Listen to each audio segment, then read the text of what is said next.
Welcome back, everybody. You're joining us for Talk Openly with Lions Road Dharma Center. My name's Jac.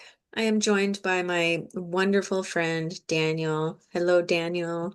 Hello, Jack. You are my wonderful Mm. friend as well. I'm so happy that we're friends and we get to meet on a weekly basis. It's kind of fun too that we're doing it sort of in this public way. It is, yeah. It's kind of like exposing our inner world that I would normally just tell a close friend, but yeah, everyone gets to listen. I'm sorry, everybody, but hopefully it's helpful. Hopefully it's helpful. Yeah. Yeah. Well, and Daniel, tonight we're going to talk a little bit in the second half of our show about kind of starting where we are in terms of using our skills to practice Dharma in our everyday lives. And I was thinking about this uh, in part because of our conversation with Kim last time hmm where she was describing, the way that she uses art to personally explore the Dharma as well as teach other people. And so I was inspired by that and just wanted to think about, how can we use like the skills that we've already developed in this life rather than kind of feeling we need to reinvent the wheel. Um, I have to become a great artist in order to be a good Dharma practitioner. yeah, no, no, you I don't. have to be a skilled orator. No, not that either, huh? No, no, no, not that either. Thank goodness. Wow, Yeah, we can start where we are. that's so wonderful. It's nice to hear. Well, how are you? How's life? I'm good, man. When we met with Kim last week, I was feeling mildly under the weather, but I shook whatever bug it was. I used all the things at my disposal: water, echinacea, mushrooms, and rest, and used all Great that stuff. That's combo. my everybody has their own little mix of whatever they do to make themselves feel better when they're under the weather. But it was so cool. I had this neat experience on Saturday. I woke up and I was like, "Oh no, I've got a sore throat. It's the beginning of a sore throat." And somebody in my house had been sick with a pretty bad like cough and stuff. So I was like, "Oh gosh, here it comes." And I thought, "No, Mm. no, I'm not giving in." And so I got up, gargled salt water, drank some honey, did my little thing routine, whatever. And lo and behold, it went away. Really? First time that a sore throat sort of didn't develop. It just went away. I took it easy and got all better and never had to go through the real terrible stuff. So, Nice. oh, it was so good. It was so Good good. work. Yeah, so now like I'm good and it from so that's on a like a physical level. On a spiritual practice sort of level, similar. So Hmm. when I had taken this trip to Washington, D.C., fell a little out of whack, right? Yeah. Like I fell out of my routine a little bit. I was practicing, but it felt, uh, like there was resistance. Did you happen to catch Lama's talk on Sunday? This Sunday, no, Okay. no. Okay. Well, you're gonna have to once it hits YouTube, you're gonna have to listen to it. It was all about how to leap like a tiger while sitting in your seat or something like that, right? Hmm. And what was really cool about it was he was describing meditation posture, but he was also describing meditation attitude and Hmm. how there's this like earth element that we both feel physically as the base in our meditation posture, but how it actually shows up as like resistance to practice, right? And that Interesting. there's this, and just like in when we're practicing good meditation posture, where there's this interplay between heaven and earth, this lightness and this heaviness, and it feels like a taut sort of, like there's like this pull, right? You're like this bridge Right. between the two, and that the same kind of thing manifests in our practice, where there's this combination of resistance to practice and a deep joy, a desire for it. Hmm. And so I think that the talk kind of spurred me on. Like it was really nice. Like my practice, I'd had darshan with Lama and talked to him about it, and it was, gave good pointers, but it was like I knew that I was going to get back into the saddle again.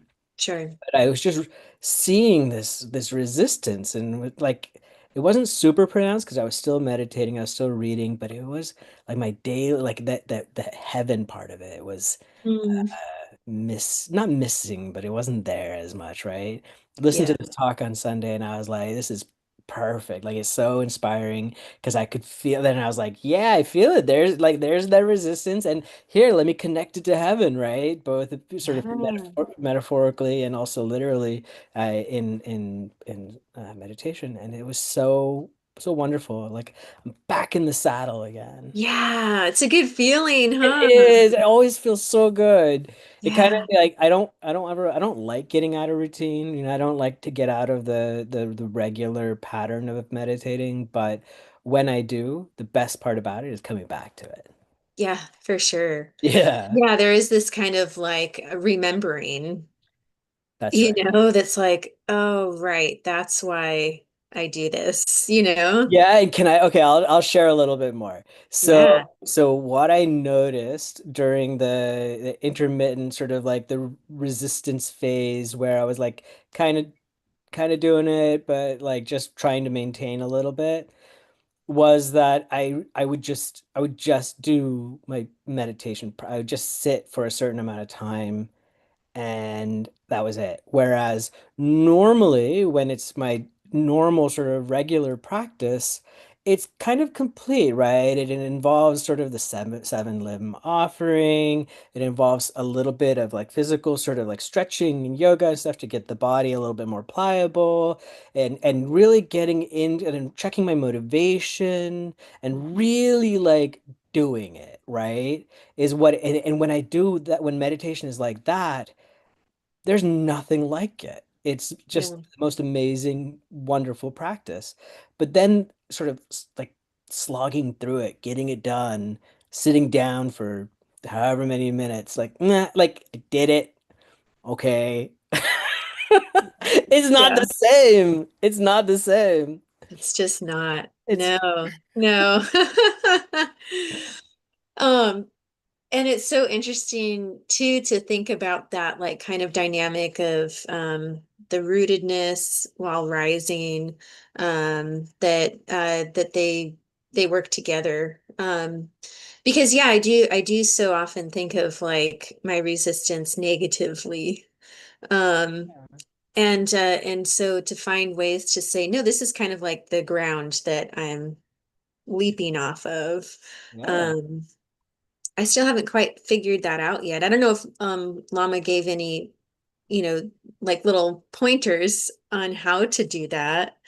Um, I'll listen to the talk for sure. But yeah, it might just be, personal exploration, right? Because well, I'm sure it's going to be different for each person. Yeah, I mean, well, he did use the metaphor of the diving board, which he's pretty fond of. Yeah. And you know, the whole point of resistance is, well, that gives you something to dive off of, right? Mhm. Like we really need resistance. And so resistance in practice is not an unwelcome thing. It's Yeah. just something to be worked with, right? And here's the thing too, like have you ever noticed how the greater the resistance to any particular practices, or even, yeah, we'll just use it within this context. The greater the resistance, when you overcome the resistance, you like there's like an energetic barrier, and when you do what you need to do to overcome that resistance, that there's something freaking awesome on the other side of it. Yeah.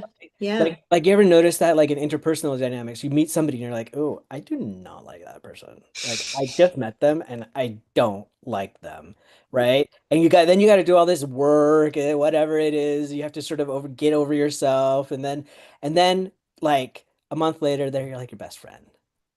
Yeah, I'm thinking about one person in particular right now. As a therapist, I meet a lot of people. And so there's some people who, like I just naturally would not be drawn towards to be friends, right? Which is not my job as a therapist, but that's happening in the back of my mind where I'm like, yeah, this person kind of bugs me. I'm tempering it, right? So I can be present. But man, this person, I so enjoy our sessions. And again, that's not the point of it for me, right? But it's like it just shows me how like limited that initial kind of experiences. And so to kind of move beyond that resistance and see Right. like, wow, this is a fantastic human, like we all are. And it's amazing to see this person's story and their personality and all the things. It's Exactly. really fun. Right, right. So like we welcome resistance because there's like a cool, neat something, neat story, neat person, neat Yeah. whatever, maybe meditative experience on the other side of that, right? Yeah. Yeah. You So know, when I yeah. one time that I was in therapy, I was working a lot on just anxiety in general. And my therapist encouraged me to think about anxiety and excitement as two sides of the same coin. And so to see if there was a way to, in a scenario where I was feeling anxious, to see what could I also be excited about right now? What are the things that I'm like anticipating, and how can I kind of reframe it so that, actually there's something here that I really want to engage with. But I thought that was interesting. Oh, Huh? I really like that. I really Yeah. like that. Yeah. Has it always been true whenever you examined anxiety? Sometimes it's not always like directly like where I physically experience it. For example, like getting my blood drawn. I always feel anxious getting my blood drawn. But what I've been thinking is like, okay, how can I kind of turn the mind so that, I can feel excited about this? Well, of course, I want to see my test results, right? I want to like, check in on my health and whatnot so I can kind of turn it that way. But also another thing, maybe this is kind of the more experiential part, is that I have been working a lot on like tempering that anxiety when I get my blood drawn. I've had to do it twice in the last month. And what's cool is that I'm kind of coming to a point where I'm just kind of a little bit bored with the anxiety, where it's like, oh yeah, it's a pinch and it takes like Oh, yeah. 5 seconds, whatever. It's like, it's just not a big deal. I'm going to talk to the person while they're doing it. I know what I need to do, drink water, so Yeah. it's Yeah. just kind of like, it's cool to see, oh yeah, that anxiety is shifted into more like whatever. So not necessarily excitement, but it's kind of cool to Right. see a change. And not only that, but I remember, so my brother is a psychologist, and I remember a long time ago, he said, yeah, one of the most beneficial things to realize about anxiety is that it always, without fail, follows a bell curve. Always Mm. has a middle, a beginning, a middle, and an end. There's Hmm. always there's the ramping up of it. There's Yeah. always the peak, and then there's the drop off. And it never does not do, it's always that Right. way. And so Always. impermanence, right? That, yeah, whatever it is, it will be over. Like it will end. It's not going to be drawing your blood forever. Right. Yeah, exactly. No, that's a great point. Yeah. Yeah. Oh, I like it though. I'm gonna reflect on that in Yeah. life. So Where thanks for did the we get call. there? Where did we start? How did we get to that point? We were talking about rooted. Yeah, Resistance, resistance. yeah, and overcoming it, and yeah, I'm not sure how it led to that, but I liked it. It was a good little detour, Yeah, yeah, yeah. and a detour towards maybe you sharing a little bit about what's been going on with you, life, practice, all that good jazz. Sure, yeah. Well, yeah, training wise, I've also shifted a little bit. I started doing sadhana practice again, which was something that I've just been I've been watching myself neglecting it, right?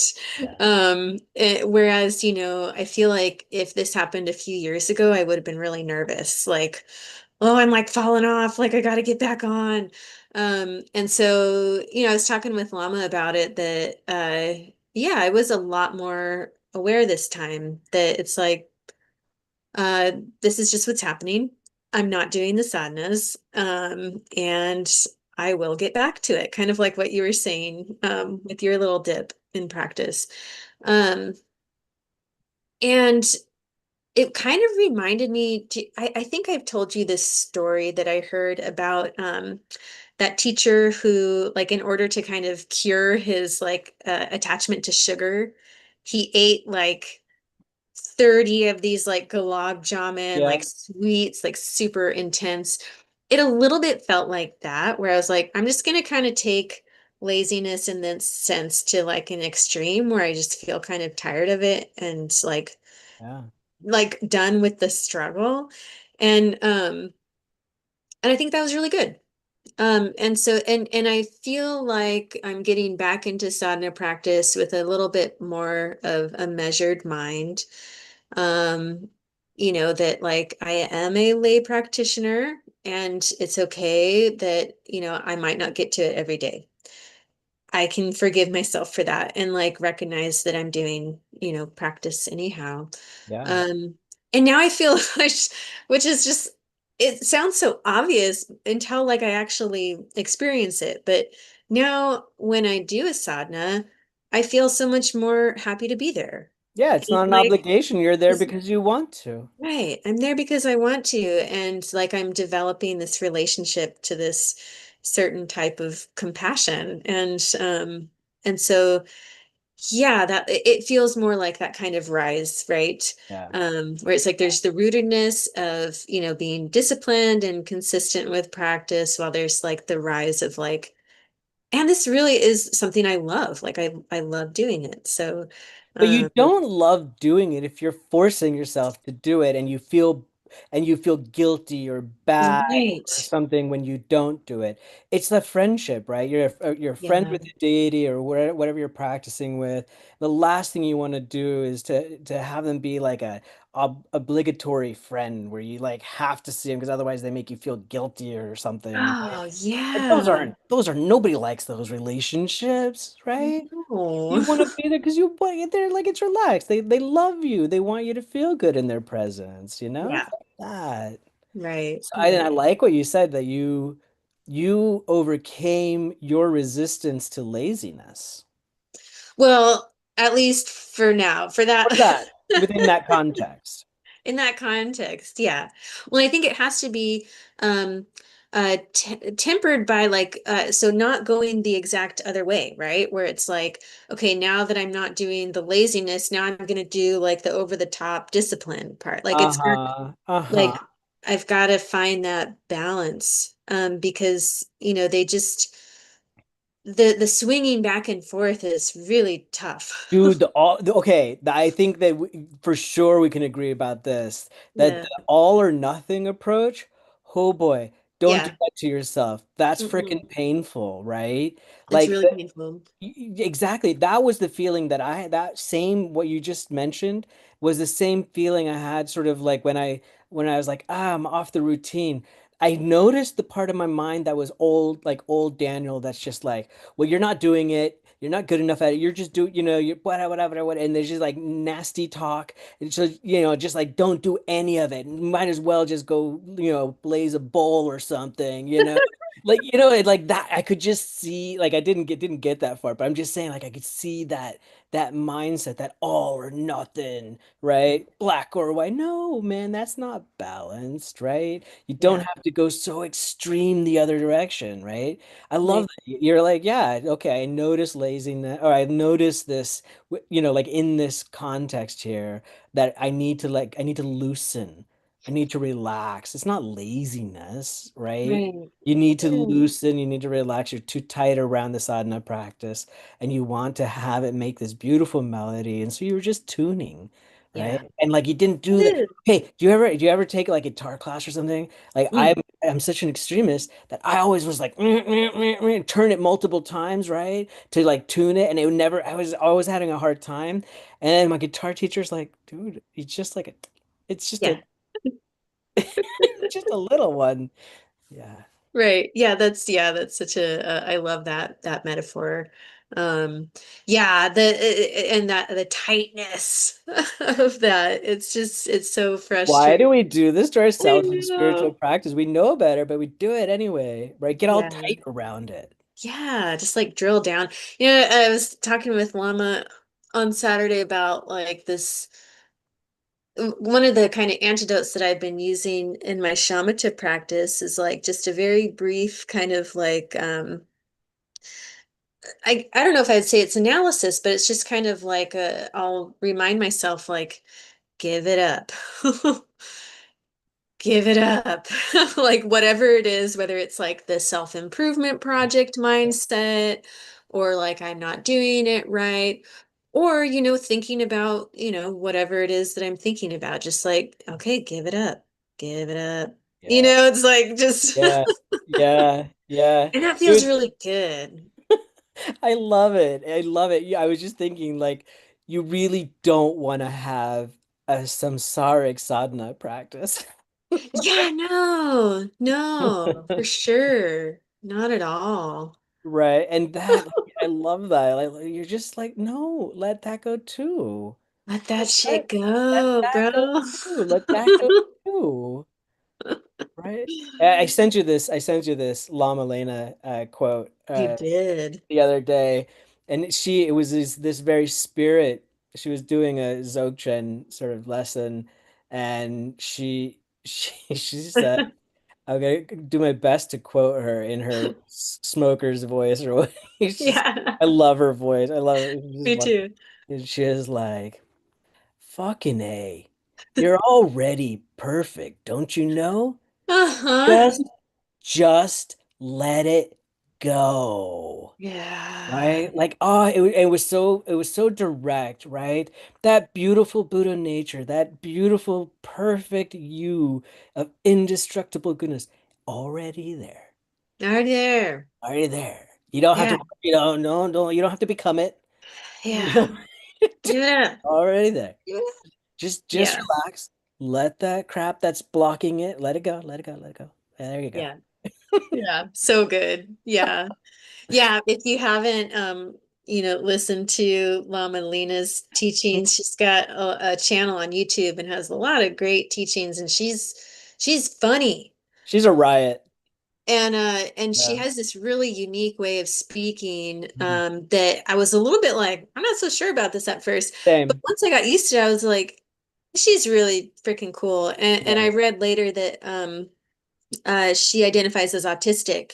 Yeah. And so it's kind of like, okay, I kind of am seeing, some of this and she's a really cool person. So recommend. And thank you, Daniel, for the Yeah, recommendation. yeah, of course, of course. I was actually speaking to a friend of ours in the Sangha who is autistic, and I said, I get the feeling that that this that sort of our center, but also maybe these practices sort of attract neurodivergent people. Mm, They're like, I think so too. I think so interesting. too. Yeah. Right. Yeah, there Huh. definitely seems to, I'm not saying it's only for neurodivergent people. I'm just saying Mhm. that it does seem to be something that's attractive to people who, not just on the spectrum, but all kinds of neurodivergent people. Totally. Yeah, very cool. Yeah, I can see that. Yep, yep. Sweet. Dharma for everyone, right? That's what Everyone, Dharma is for everyone. everybody. That's Yeah. right. That's right. Well, Speaking of which, we gotta learn some got Dharma. we got to do this thing. All Some right. Lojong. All right. Hey, let me Take a whip it sip up. of my Maison Perrier Oh, ho, ho. blackberry or forever blackberry. Okay. Mm. It's okay. Take your time. Enjoy your Okay. sparkling water. Yeah, Okay. yeah, yeah. Yeah, I don't want to rush that. That's No good way. stuff. I'm Uh, inspired. so let's see here. I love this one. Lojong slogan number 6. In meditation, be a child of illusion.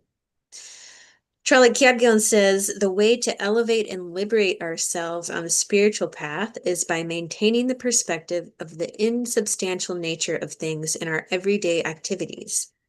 Instead of viewing people and things as discrete and unique, we need to bring the understanding of dependent arising to our everyday lives. Yep, yep. I had a, And oh, go ahead. mhm. Oh, I please. was just going to say,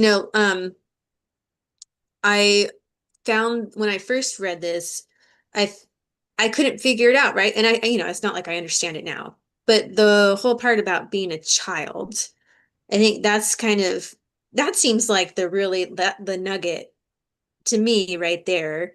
In like this kind of not necessarily innocence, but just like being awake, being open to experience, like without the mediation of I don't know, the way that our minds describe and kind of concretize and divide things, right? And so kind of being a child of illusion is like, okay, I'm just being aware to everything that is present here that's illusory and not having to make things concrete. I don't know if that Oh, yeah, no, it resonates what you're saying for sure. I think that this kind of gets at the heart too.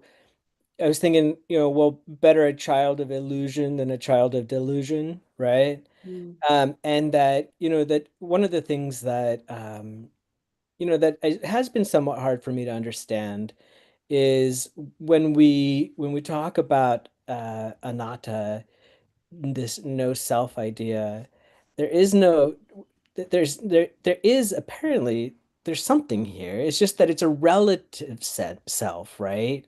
So in that sense, yes, we have this understanding of dependent arising, that we are this interrelated being, that yeah, here we are, but we are here as a product of this woven web of all these interconnections of the entire universe, right? And we have some appreciation that we are merely labeled, so to speak, right? Like this, yes, I'm saying Daniel, I'm saying Jac. We're not one. Clearly, we're not one, right? mm, But we're not two. It's a big woven, interdependent web. And I yeah, think that's where like it's kind of neat to be this child of illusion and sort of recognize like, yeah, this me here, Daniel being some kind of a discrete entity is illusory, right? yeah, But it's illusory in this, like I can recognize that the illusion is created by these causes and conditions that are interrelated. mm, There's nothing wrong with that. right, That's healthy, right? yeah, But this misperceived self, this deluded self, right? There's one that like really thinks that it's separate from everything else. It's them and there's everything else out there. That's just a recipe for misery and suffering. yeah, absolutely. Yeah, the misery and suffering part for sure. Well, and I think that's maybe one reason why the language of child is used, right, is that there's a playfulness, there's a lightness, Yeah. there's like this kind of wonderment, right, and I can totally see that in our teachers, right, like Lama's playfulness and just like exuberance for life. Geshe Seiwang, so many of the teachers that we, have been so blessed to meet with. There's just this like fun quality. Even the Dalai Lama, he's so playful. Yeah. And Yeah. so I think this kind of ability to relax, right? To just kind of yeah, here we are in this incredibly complex solution. Kind of amazing. We can sort of like lean back and trust fall into the web, right? And just sort of know like we're a part of it. It's all here, right? Like, and that the support is here if we need it, Yeah. if we want it, right? Like that's one of the things that's so sad. Makes me want to cry when I think about people who don't see the support that is all around them, right?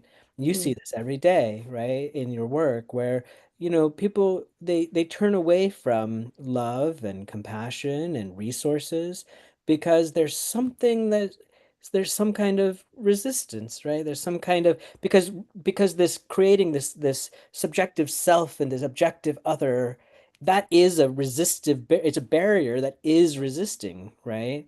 Like you have yeah. to create this like bubble and that bubble resists the outside world somehow, and there's this tension, and it's so much energy that goes into maintaining that resistance, into maintaining that tension between self and other, right? And it's Mhm. so sad, right? Because once that bubble sort of pops and you get to be born again as a child of illusion, then you recognize like, oh my God, like this whole freaking universe, all these beings actually want me to be happy, want me to be supported, want me to be well, right? Mm. Even if they're misguided, even if they are doing it in a way that's not helpful in the way that I wish to be Mhm. helped. Like the deep down, actually, it seems as if like we all want everybody to be all right. Yeah. Yeah. Yeah, we all want to be happy. That's right. Yeah. Yeah. Yeah, I really appreciate the our Lojong slogan generator and the lessons that we continually can receive. It's quite amazing. Wow, look at this mandala. Mandala, early 18th century Tibet. Um, Whose mandala is this? it's a good question. Is that like they're red? Would you say they're red? They are red. I have no idea. Yeah, I don't know. Cool. Yeah. I Huh. love a mandala. Same, same, very. Mhm. Awesome. Well, hey, I Hey. guess we'll talk about, every time we start, right? It's like I feel like we could just keep talking, but then we've got a topic to talk about. We could just keep talking and We we'll just talk keep about going. the Oh, topic. that's cool. Okay, good, good, good, good. Doesn't need to be some kind of separation. No, no, not at all. Not at all. No, I Yeah. love this. I love this topic actually. I think that the you brought it up. This notion of I don't know how you'd say it. How do we bring our skills to the Dharma? How do we use our skills, our natural innate skills, the ones that, we ourselves have developed or however they came to be, Yeah. in order to learn and to practice and to share the Dharma. I think this is so cool because it's actually a personal exploration for every single person. Yeah, for sure. Yeah, and I think, there's a lot of times that like we can't see our own strengths or we can't see our own abilities. And so it's hard to imagine like, well, what can I offer? What do I have that could help someone grow or learn? And what do I already have that can help, me learn? And so sometimes it can feel like kind of at a loss. Yeah. Um, but I think starting where we are, starting with what, we already know what we're good at, can be just such a like helpful and motivating starting point. Um, and so like, what we were talking with Kim about last week and her art practice, her incredible art practice and how that has, kind of gone alongside her Dharma practice, her whole life, and just what an incredible vehicle that's been for Dharma practice. And so, yeah, maybe we could talk a little bit about, our skills to give people examples of how we're doing that. Yeah, for sure, for sure. I love actually one of the things that I've reflected on recently that I am so happy about is how there's been this natural progression in my life when I like basically everything becomes Dharma, right? Mm, Everything is practiced constantly. And that means that all of as my skills are being used, not always skillfully, but my mm, attributes, the things that are unique to me, whatever the things, my proclivities, the things that I find interesting, my particular perspective on things, or maybe the things that I enjoy doing, right? I'm not a painter, right? But I do still, there are things that I enjoy. So using those, to learn the Dharma and to share the Dharma and to practice, it's basically like everything has now been imbued with this Dharma. I don't know how to explain it, right? But like I love the way that, for example, I'll just one of the ones that's easiest for me to think about is So I've always been a technologist ever since I was a little kid. I loved gadgets, technology, and in particular, I loved computers and software, right? It's just something about that just does it for me. It's my bag. And despite uh people's feelings about artificial intelligence, it's here, right?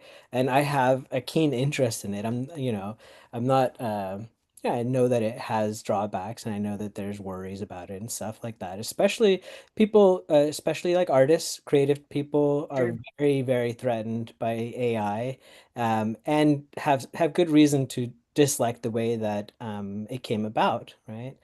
So I see all of that, and yet I'm like, yeah, it's a cool tool, right? Sure. And so one of the things that has been so cool for me is I love making this AI music, right? Mm. And so, and because I love music, but now it's what's crazy to me is that I went from listening to nearly all, a lot of reggae and whatever. Like I'd have some people listen to Spotify. I got my YouTube player, whatever, and it was all kinds of music, but it was my sort of my playlist. And now most of what I listen to is my own sort of AI generated music. And Really? all of my AI generated music is dharmic in nature. Mm. So I'll be reading, for example, whatever, I'm reading Liberation in the Palm of Your Hand. And I'm like, I'll come across a passage and I'll be like, huh. Interesting. Like I get the point, but I'd like to explore it a little bit further. And then I'll go and explode that, turn it into like a chant or a song. And then I'll drop that into the music creator.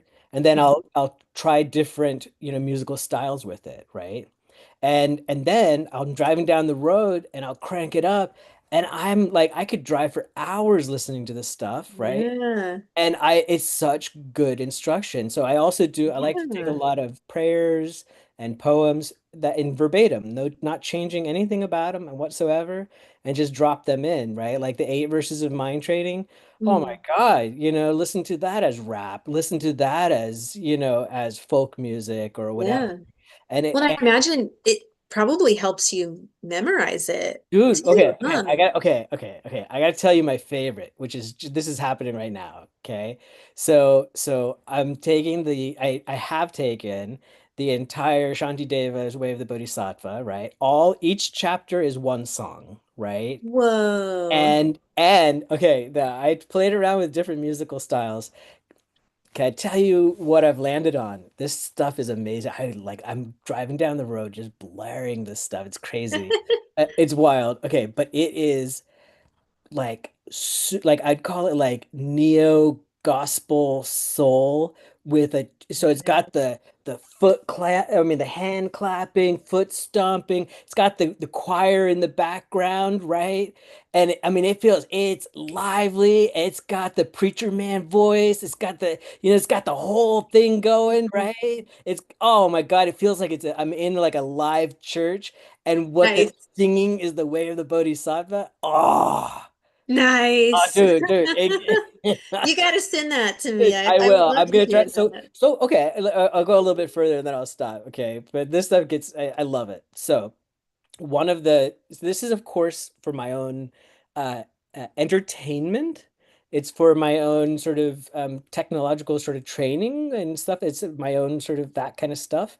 But it's also for learning myself. And then here's the best part is I have this like little secret mission where I'm taking all these classic texts and whatnot. Who knows in what format they'll survive throughout the Mm. ages, right? But how cool would it be, even if all of the paper copies, hopefully nothing bad happens, but even if everything, it all sort of vanished, but all that was left was the YouTube library of Daniel's music, right? And people Yeah. be like, well, I wonder what these folks back then were listening to. And they hit play and they get something like, Shantideva's work, or they get something like, these different, just any of these trainings, any of these instructions, right? Yeah. Basically, the Lotsawa house, Yeah. Hmm. right? So they have all these texts on there. So many of those texts are now in this like musical format on my Wow. YouTube channel. And every now and then, not very often, but every now and then somebody drops a little comment and says, "Hey, I see you. I really appreciate that." So Nice. a little bit of sharing the Dharma as well. Absolutely. Well, and how cool that it's like, just this thing that you kind of started up out of like curiosity and fun and entertainment. And it's become something that's like, it sounds like pretty integral to your practice and you just your day. Like you're listening to this all Totally. day. And how helpful, like I feel like that's such a good way to have it almost like as osmosis, where It you're is. It is. listening and Yeah. remembering the text and with music it's so much Yep. easier and so then it's going to be more likely to come up right when like you when like and sometimes Yep. those phrases and such will come up at times where I'm like All I the wasn't time, thinking Jack. that Yeah. but like yeah Yeah. that really makes sense here or that makes How now yeah how often are you talking to somebody and somebody says something and the song lyric pops in your head, right? yeah yeah Yeah. So, whatever. Instead of it being Ice Ice Baby by Vanilla Ice, right stop, collaborate, and listen. Like I'll be like, no, it's this Buddhist text over here, right? That pops into my head. And I think I'll stop now on the whole AI kick, but what my point is that like that brings me joy, right? I yeah like the technology. I like playing with these gadgets. It's fun for me, right? But blending the two together, there's nothing better, right? And it doesn't feel, it's not work. It's not even, it's nothing. It's just me playing, right? yeah And the benefits to just for me are fantastic. They're great.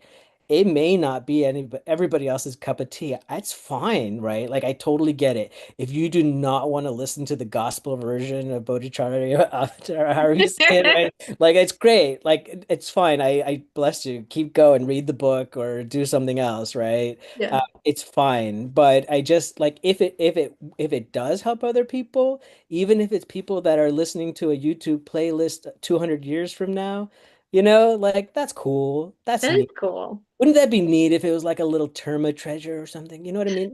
Not yeah that not a terma treasure, but like the same kind of thing. Like, oh, the Dharma has subsided. It's gone kind of dark, whatever. Okay, and then somebody discovers this song, and they're like, "Hey, yeah yeah this is cool this is interesting right, right." And then there's like a renaissance of Dharma, and it's all because wouldn't that be nice? Anyway, so yeah, but we could use our. It's not just like our skills, right? Like because it's easy to be like, oh well, I'm a whatever something, and I need I'm a landscaper, and I need to then go to the Dharma Center, and I need to landscape the Dharma Center. Like Right. that's Which is cool. also great. Yeah. Like Yeah. really wonderful, like really nice. I love that, but it's not always so direct, right? Hmm. I got to tell you one more thing, and I'll Yeah, shut. please. This Yeah. Yeah. this is exciting. I So love it. a friend at the Dharma Center was retiring from being a nurse, right? And he was worried, he was concerned. He's like, I don't know what I'm gonna do. I guess maybe I'll spend a lot more time at the Dharma Center. And he was like, and I was like, you already spent a lot of time there. Like, I don't know, man. Like, is that really gonna do it for you? Like it seems so sort of like narrow, right? Mm. Anyway, he ends up retiring, and a little bit later, he says, "Oh yeah, there's this place called Tara House, I think is what it's called, down Mm. by Land of Medicine Buddha, Oh, where cool. have you heard of this? Where practitioners go to die, like basically, uh, Wow. yeah, I think it's called Tara House." Anyway, he got involved in that, and he had like these cool experiences where he was helping people who he had never met before, as they were being cared for in the final stages of their life, right? Hell yeah. And the cool part was, even though his like nursing experience was helpful to it, he wasn't there as a nurse, Yeah. right? He was there in order to just support the person in whatever way he could. And Yeah. it's such a cool thing where it's like, yeah, okay, so you have these skills, these aptitudes. You're not even going to use those. You're just going to do regular old practice where you work with a human being and connect with them and support them. Yeah. Right. That's beautiful. Also, I'm going to look into that. That's a really cool, I don't know, program or whatever Check you it would say. out. But It just, yeah, sounds that's awesome. amazing. Yeah, Yeah, I want to die there. I I'd know, like right? to die there. That'd be nice. Hopefully not anytime soon, but yeah, we'll see. Tell me about, I feel like I've hogged this bit. Oh no, it's been great. And I Okay. think I like how you've taken the homework, right? Like you've turned you've taken the assignment in a direction that I like and that I didn't necessarily go. Like, because I don't know, I wasn't thinking necessarily about my hobbies for one, because I don't really have any hobbies. So like I'm so dry right now when it comes to just like all I do is work, exercise, do Dharma practice, and volunteer, which is like great. Those are good things. But like I have no hobbies. It's kind of funny. But yeah, yeah, go ahead. Yeah. Well, but don't you think, okay, okay, yeah, I get what you're saying, but Uh-huh. don't you think that maybe part of all of this is about reframing? So like exercise. True. Yeah. That Exercise. is. You Yeah. could go to exercise so you could be sexier, so you can live a long time, or so you could do. And that's not That is. Yeah. particularly like it's not very fulfilling. But you know what is really cool? If you take Shantideva's advice, Oh treat the yeah. treat the body as a boat to Right. to ferry beings from one shore to the other, right? Right. Oh, now all of a sudden Now I can like you're literally ferry beans. I can pick them up when they're yeah. strong. That's right. You throw them over your shoulder and you say, we're going to the other shore now, right? Yeah. Yeah. Yeah, Yeah. exactly. Like, Well, and yeah, but it's about something reframing what yeah. you're doing. Right, right. Well, and I think that's important to like you mentioned how everything becomes Dharma training. Um when I'm like thinking that way, what I do before I exercise is I think like, may this exercise like benefit my body so that I can keep practicing the Dharma and keep helping people, right? Like I try and make it something that is not just about like, maintaining my health or figure, whatever it is. It's like, no, I'm doing it because it keeps me going. It keeps this life going so that I can do Dharma. That's right. Yeah. That's right. And when you're on like the, minute 20 or 30 of the Stairmaster and it's burning and you're dripping sweat and you're mindfully aware of your body and everything. And then you think to yourself, may I feel all of this sweat and pain. Yeah, totally. May I take on all the pain Bring of it. all sentient beings? Yeah, totally.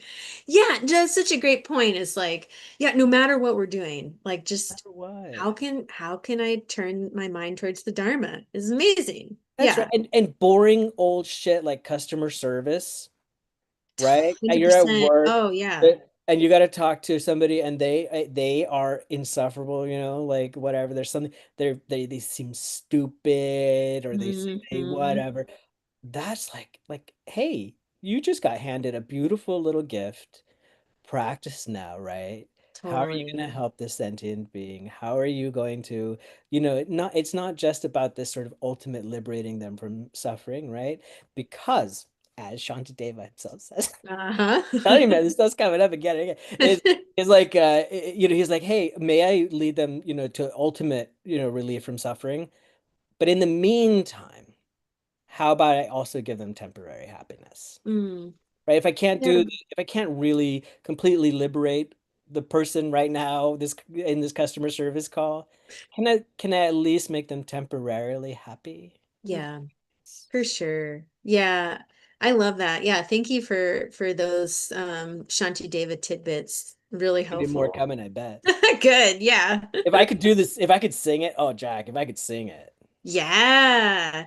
I'm down. We should get the choir going in the temple. it's so good. They'd be Yeah. jealous of the AI though. What we could do is so every Christmas day, Sravasti Abbey, they recite the entire text of the No Bodhisattva. kidding. Yeah, yeah. And so wouldn't that be fun if we had a song version like That would be carols? bad. That'd That be would be pretty bad. Yeah, cool. badass. Cool. I'll just imagine it. I'll envision. I want to do that for Christmas. I know. Yeah. Well, you could. You can go Yeah. up there and do it. Okay. Yeah. Maybe I will. Yeah. Well, skills. Yeah, we got them. We can use them. I was thinking how where I kind of started in terms of like how do I even offer anything? Um before I started training in Dharma, and this was even before I got into like mental health or working with people, I really loved gossip. So I really liked listening to people's stories. I liked hearing about people. And that made me actually a really good listener. Um, and back then it was very much like not in a in service of Dharma or virtue, right? Yeah. But I was kind of developing this skill of like listening and being in tune with people's body language, kind of feeling out like if there's something that I feel like something that someone wants to say, but they're not saying it, like I can feel it and kind of draw it out, right? So it's developing these skills through this like non-virtuous skill of gossip, which is really interesting to reflect on that. Um, and and so now it's like what I'm able to offer is that in a professional and obviously non-gossiping confidential way. Um, and so I really appreciate that it's like I can turn this skill towards the Dharma. It doesn't have to be Yeah. this thing that's like harmful. There's things that I was able to learn while doing that. It's just really weird, right? Isn't that Yeah. weird? Yeah. You know what's so cool? You just reminded me of something that Chogyam Trungpa one time said, or somebody said about him, I suppose, that they were looking at the tankas of some of the Buddhas, and they had all this jewelry and all this ornate stuff all over them. I know I've said this before, but like Mm, somebody said, "What is that? What does that mean? Like, why do they have all this stuff, these crowns and things like that, these jewels all around them?" And he said, "Oh, those are their neuroses on full display, right?" mm, And I think what I gathered from that was that it was exactly this, that we don't remove, we don't change who we like what we are. We don't, in that sense, like whatever that underlying current is within a Jack's mind stream that enjoys observing and communicating in a certain way with people, right? On different levels. Like it can manifest in an unhealthy, unskillful way, and right. it can manifest in a healthy, skillful way. Yeah. And these energies are yours. They're not wrong. They're not bad. They're, like they can be helpful and they can be harmful, just like so many other things. Just like when we talk about technology, it can be helpful, it can be harmful. It depends on how you use it, depends on what you do with it. So we don't Right. want to throw any of these things away. In fact, I was thinking about it when you brought this topic up. I was thinking about another thing that Trungpa talked about quite a lot, I think, which was the five Buddha families, which is a Mm, really neat way. It's sort of, I think of it sort of like a Buddhist horoscope or something, right? Like where you kind of totally. get your personality type, right? Yep. Based upon which Buddha family you're in, or vice versa. You Hmm. get your Buddha family based on your Buddha type or your personality type. But that the idea is that we want to integrate all five families within ourselves, of course, but we have these imbalances, right? I tend to be in this like really heavily in this one particular family, right? That has these certain characteristics, and they manifest. What's cool about the Buddha families is they manifest in good, well, maybe good ways, bad ways, right? In Yeah. helpful ways, unhelpful ways, healthy, unhealthy ways. And I think that what's going on here is we need to integrate them within ourselves, right? And that involves, taking these things that are already, strengths, for example, and making sure that they're being applied skillfully. And then the Yeah. second part is integrating it within the greater mandala, right? So, for example, within our Sangha is a good example of it is how do we then interrelate, Mm. right? Like, how do we allow all five families to be present within the mandala because they all have functions. They're not the same, right? They're not the same cogs in the wheel, so to speak, Yeah, right? Like everybody has their right. function. Yeah, and it's so interesting to think about like the different strategies for working with those things because there is kind of you could use the strategy of I'm going to do the opposite, like instead of um I don't know, having strong attachment, I'm going to be very generous, right? So kind of like doing the opposite, which is important, right? To develop that too. But Elementary. right. But I really like that it's like the kind of the integration of like how can I transform this rather than, f fully reject it, because Yeah. as you said, it's just an energy pattern, and we need to know how to direct it to be of good use.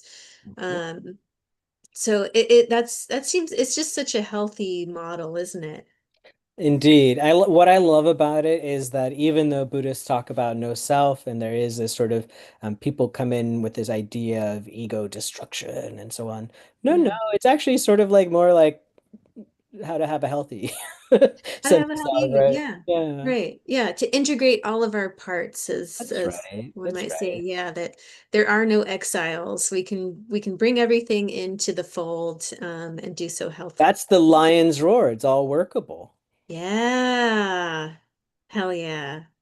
Nice. Well, this has been fun. This I've was enjoyed fun. this This was a conversation. good And conversation. yeah, let's keep using our skills. Let's keep, even those that maybe tend towards non-virtue, let's see how we can use them virtuously. It sounds good. Let's do it. Let's Yeah. do it. Awesome. Well, and thanks everyone for listening. If you can make a donation, lionsroardharmacenter.org, we'd so appreciate it. And look forward to seeing you next time. Thank you, Jack.